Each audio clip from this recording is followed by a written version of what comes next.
Hey y'all, welcome to Storytelling. My name is Ellen Scribnetti, and I hope you'll stick around and listen to this story about caramel cake. Caramel cake is one of the most important desserts in the South. There are a couple of ways to do it.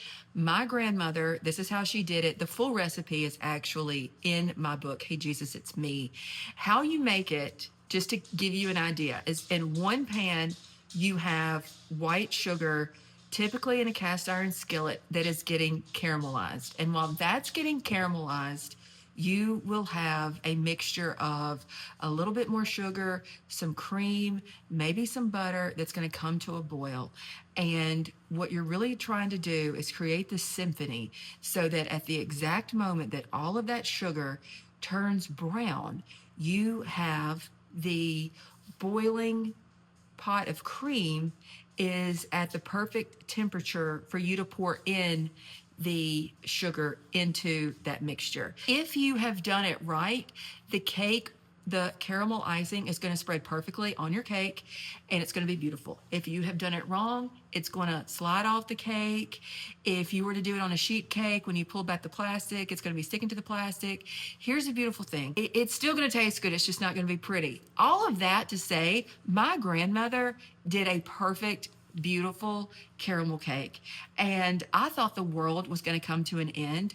I called my dad one day and I said, "Hey dad, what are you doing?" And he said, "I am under my mother's house." And I thought that was a euphemism. Like we use so many euphemisms in the South, it's not even funny. Like if somebody talks too much, we'll say, "She can talk the warts off a horn frog."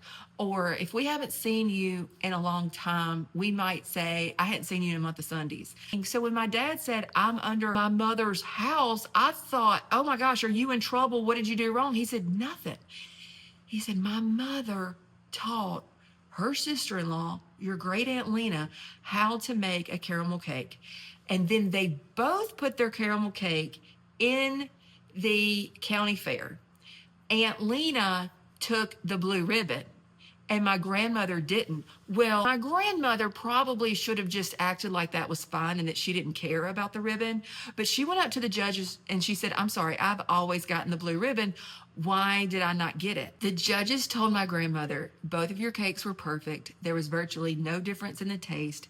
The only difference was that the blue ribbon, the layers were a little bit more even than yours." And my grandmother called my dad and made my dad crawl under her house and level her oven from underneath the house to get her, so that way her layers could be even again. Before she passed, she told me, she said, "Ellen, you've made it before, you know how to do it. But go to my house and the recipe is in the red folder." Y'all, I went to my grandmother's house and I found no less than 3 caramel icing recipes, every one of them different. I never told my mom this, but my mom actually published a cookbook for all of her friends, and it had my grandmother's caramel icing recipe. And I never told my mother, but I knew that that was not it. I knew that that was just not all the information you needed to do it.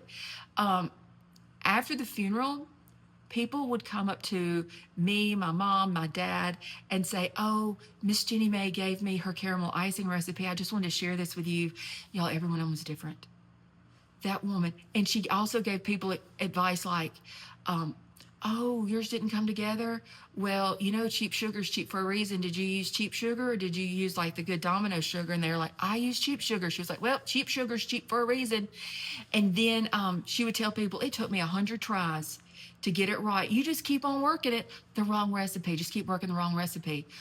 Well, I thought we had lost it because all I could tell my mother was, "These aren't right. I just don't remember." Because when she taught me how to make the icing, I was 19. I thought the woman was going to live forever.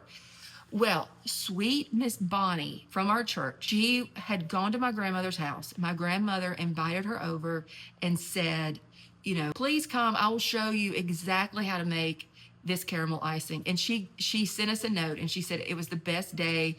We cooked together. She made me take the cake home to my husband. I loved it. She said, "But I made sure to write everything down that she did." And I just want to share this with you all so you always have this recipe in case you don't have it. Y'all, it was everything. It was the most perfect instructions you have ever seen, the most clear instructions you have ever seen written for caramel icing. I did it one time, it messed up. The second time, it was perfect. And what I learned from my grandmother is that if all you wanted was the recipe, she was just going to jot something down that she remembered from memory that may or may not get you a caramel cake. But you could be her sister-in-law, friend from church, granddaughter, anybody. If you were willing to spend time with my grandmother, she was going to bring you in the house, show you every step you needed to make one of her caramel cakes, and she was going to leave you. You weren't going to leave without a caramel cake. So you were going to have your own caramel cake to take home. Because if somebody loves you enough to make you a caramel cake from scratch, honey, they love you enough. I hope you have enjoyed this little piece of storytelling about caramel cake, and y'all go off and have a great day.